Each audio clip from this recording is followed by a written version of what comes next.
Before we begin, take a moment to support the channel. If you enjoy powerful historical storytelling, make sure to like the video, leave a comment, and subscribe to Echoes of History. Your support helps bring forgotten moments of the past back to life, one story at a time. It's strange how history's most violent moments often begin in perfect silence. And the morning of December 7th, 1941, was exactly that.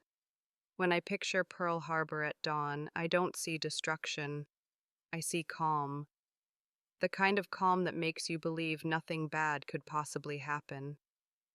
The sun had only just begun to rise over Oahu, painting the water in gentle stripes of gold and pale pink.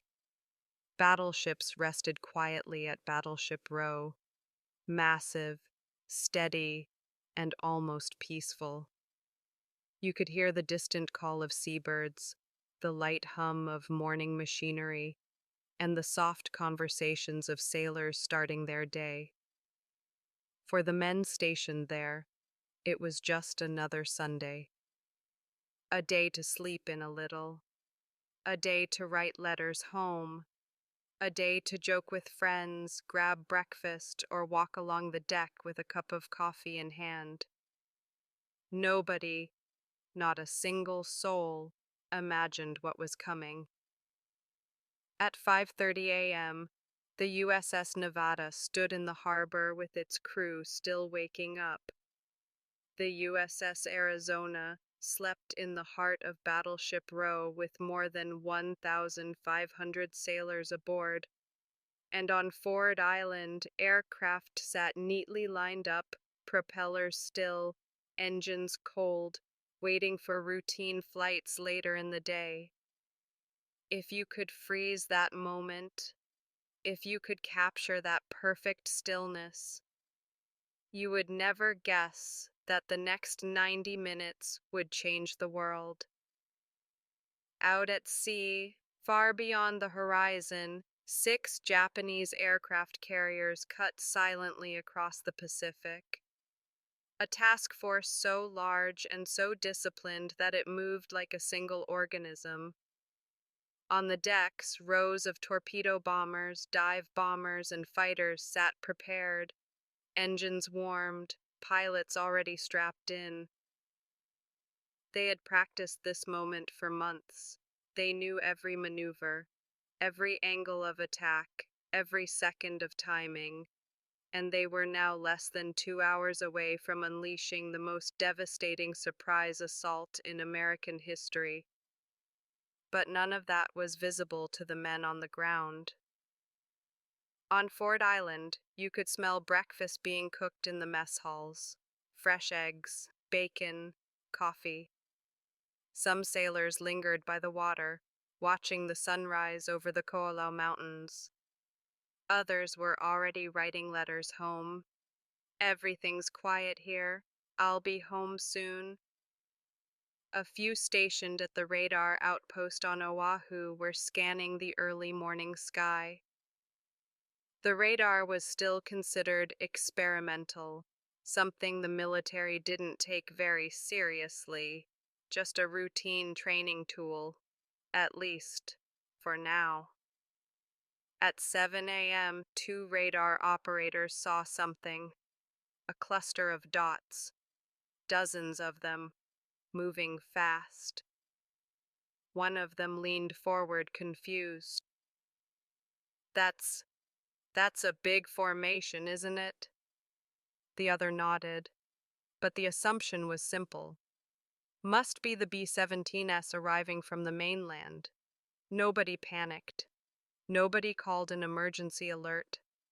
This one moment, this tiny decision, would shape everything. Meanwhile, above the ocean, Japanese pilots were already flying in perfect formation, engines humming beneath them like a deep heartbeat. The lead commander, Mitsuo Fuchida, checked his watch. The sun was rising behind them, giving the sky a soft glow.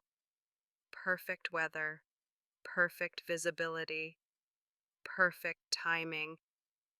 He gripped his radio, looked ahead toward the distant outline of Oahu, and prepared the words that would soon echo across history. Back at Pearl Harbor, time moved slowly. Men laughed. Men ate breakfast. Men cleaned the decks of their ships.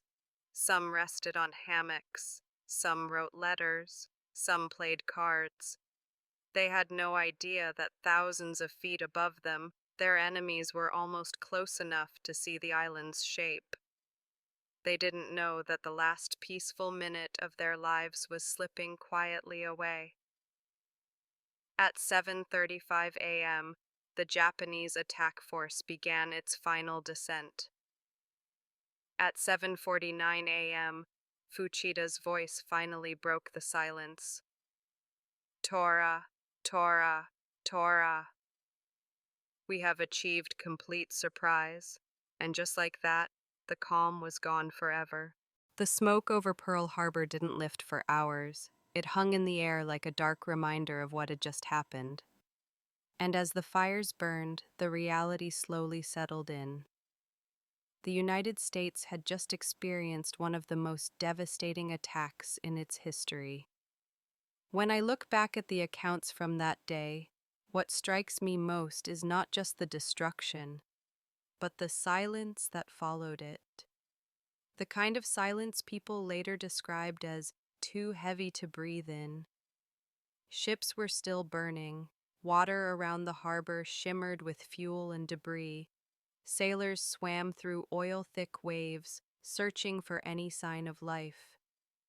Many of them didn't even know who had attacked them yet. All they knew was that their world had changed in a single morning. Medical crews set up improvised stations wherever they could, inside hangars under palm trees, even on the decks of damaged ships. Civilians rushed in to help, bringing sheets, blankets, and whatever supplies they had at home. Doctors worked until they collapsed. Some performed surgeries without electricity, without proper tools, and sometimes without anesthesia.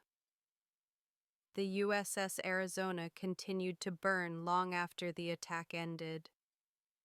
Survivors said the sound of the ship cracking apart stayed with them for years. Nearby, men trapped inside the capsized USS Oklahoma tapped on the steel hull, desperately signaling for rescue. Those taps continued into the night, and some of them slowly faded away. Back on the mainland, news traveled slower than the shock. Families across the United States turned on their radios expecting a normal Sunday broadcast, and instead heard the trembling voices of announcers breaking the unimaginable. Telephone lines jammed instantly.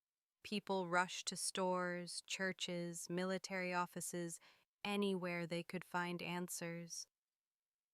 And by late afternoon, one thing became clear. The attack wasn't just an assault on Pearl Harbor, it was a message, a declaration that would pull the entire nation into a global war. That night, President Roosevelt drafted the speech he would deliver the next morning. Just 7 minutes long. But it would become one of the most defining addresses in American history. As the fires burned in Hawaii and the country waited for dawn, the United States stood on the edge of a transformation. The world would never be the same again. The morning after Pearl Harbor didn't feel like a normal sunrise. People across America woke up still unsure if the attack was over or if more were coming. Some cities on the West Coast operated blackout drills. Schools closed. Military bases tightened security to levels nobody had ever seen before.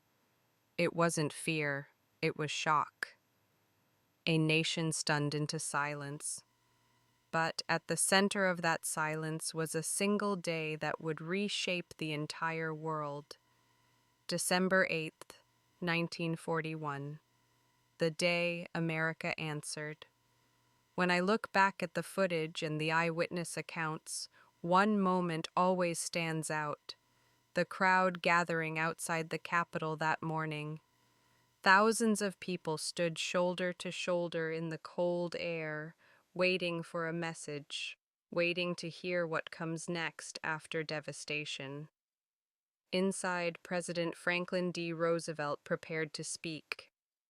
His right arm, weakened by polio, was supported by an aide as he made his way to the podium. Reporters later said the room felt electric, like everyone already knew history was about to shift. And then came the words that would be remembered forever.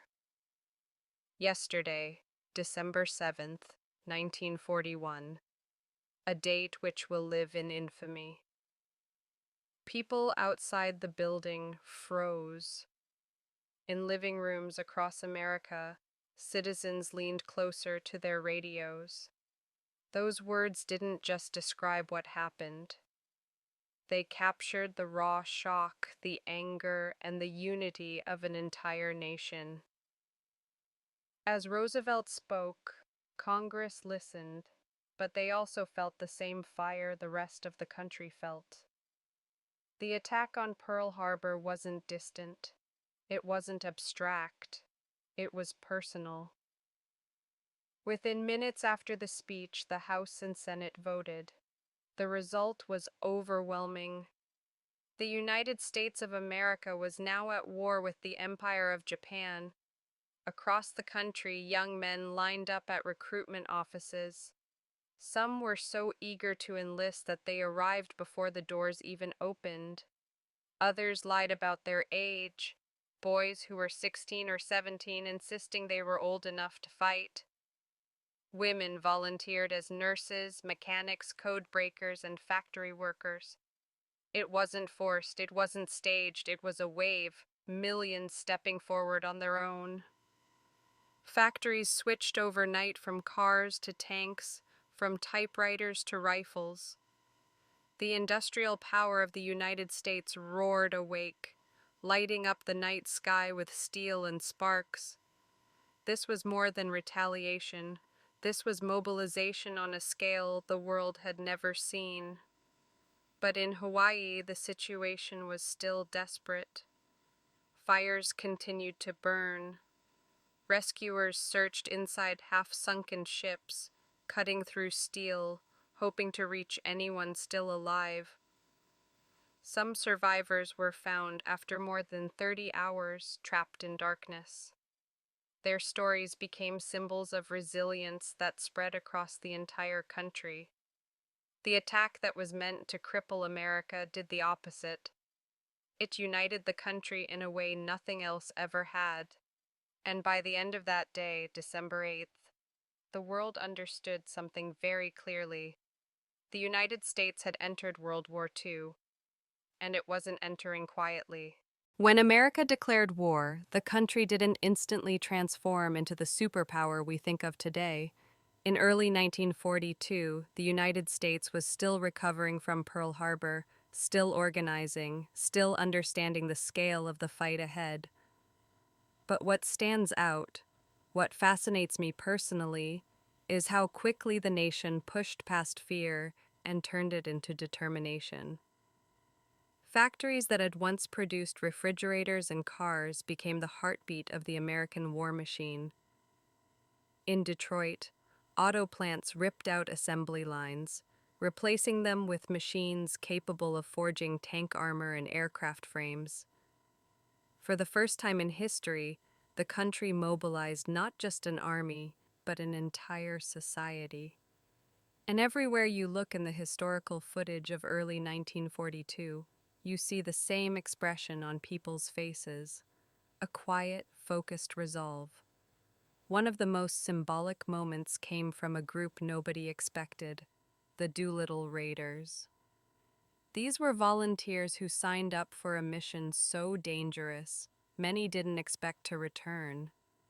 The plan? Launch B-25 bombers from an aircraft carrier, something the world had never attempted, and strike Tokyo itself. The preparation for that mission says everything about America after Pearl Harbor. pilots trained in secret. Crews practiced short takeoffs again and again until their tires nearly tore off the runway. Mechanics stripped unnecessary weight from the planes, cutting equipment to the bare minimum. Everyone knew the odds were terrible. Everyone volunteered anyway. By April 18, 1942, the USS Hornet had pushed into the Pacific, closer to Japan than any U.S. carrier had ever dared. As the bombers lined up on deck, ocean spray hitting their windshields, no one could predict the impact this mission would have, not militarily, but psychologically. When the raiders took off, one by one, lifting their heavy aircraft into the wind, it marked something deeper than a bombing run. It was the moment the United States sent a message back: "We are not broken." Meanwhile, on the home front, Americans adapted to wartime life with a mix of sacrifice and creativity. Ration books became part of everyday routine. Families collected scrap metal, rubber, and cooking grease for the war effort. Women stepped into jobs once reserved for men, building ships, assembling aircraft, and taking on roles that kept the country moving. And yet, despite the unity, the months after Pearl Harbor were not easy. America lost ships in the Pacific. Allied forces struggled in the Philippines. Soldiers faced brutal conditions on islands most Americans had never heard of. These early months were a test of endurance, spirit, and national will. But history shows us something clearly. The attack meant to cripple America instead lit a fire that only grew stronger. By mid-1942, the United States wasn't just reacting anymore. It was preparing to fight back, hard, and the world was about to feel the shift. By the summer of 1942, the United States had endured months of setbacks. Pearl Harbor lay in ruins. American forces in the Philippines had been pushed to their limits.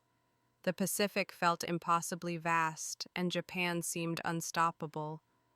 But history often turns in moments we don't expect, moments where preparation, courage, and pure chance collide. And one of those moments came in June 1942 at a tiny speck of land called Midway.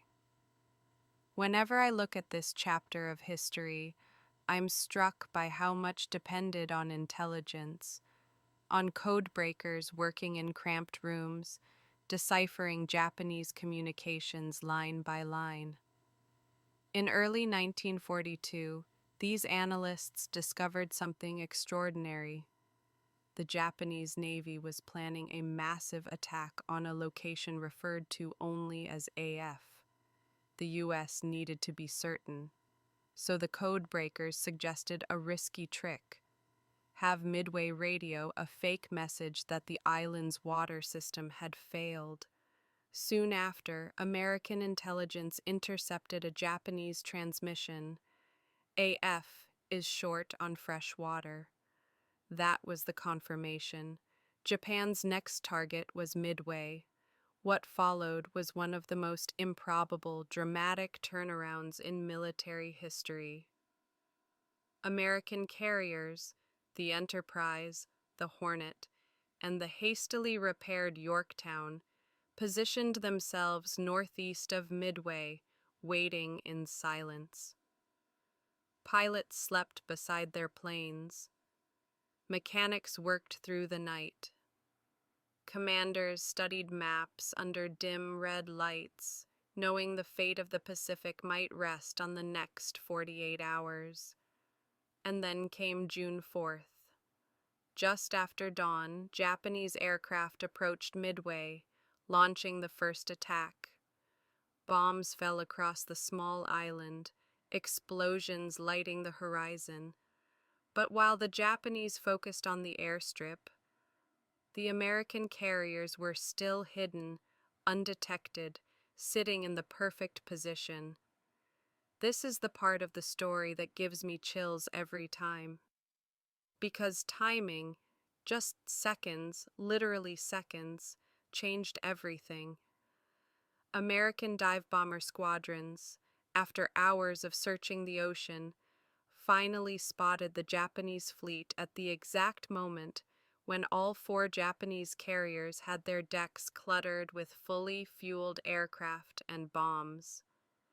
The U.S. pilots dove, the sky filled with the sound of screaming engines and anti-aircraft fire. Flames erupted on the Japanese carrier Akagi, then Kaga, then Soryu. In just minutes, three of Japan's most powerful carriers were turned into burning wrecks. Later that afternoon, the final carrier, Hiryu, was struck as well. By sunset, the Imperial Japanese Navy, the same force that attacked Pearl Harbor, had lost the core of its offensive power. Four carriers gone, hundreds of elite pilots gone, the momentum of the war gone. For the first time since the beginning of the conflict, the United States had not just survived, it had seized the initiative. Midway didn't end the war, but it changed its direction. And when survivors returned home, many of them understood something that most Americans didn't realize yet. The tide of the Pacific War had turned, slowly, but decisively. From this moment on, Japan would be on the defensive. And America, the country that had been caught off guard on December 7th, was now preparing to push forward with everything it had. If you were captivated by this journey through history, make sure to subscribe to Echoes of History. Hit the like button, leave a comment with your thoughts, and share this story with anyone who loves history. Every click, every comment, every subscription helps bring these forgotten moments back to life, one story at a time. Stay with us because the past always has more to teach us.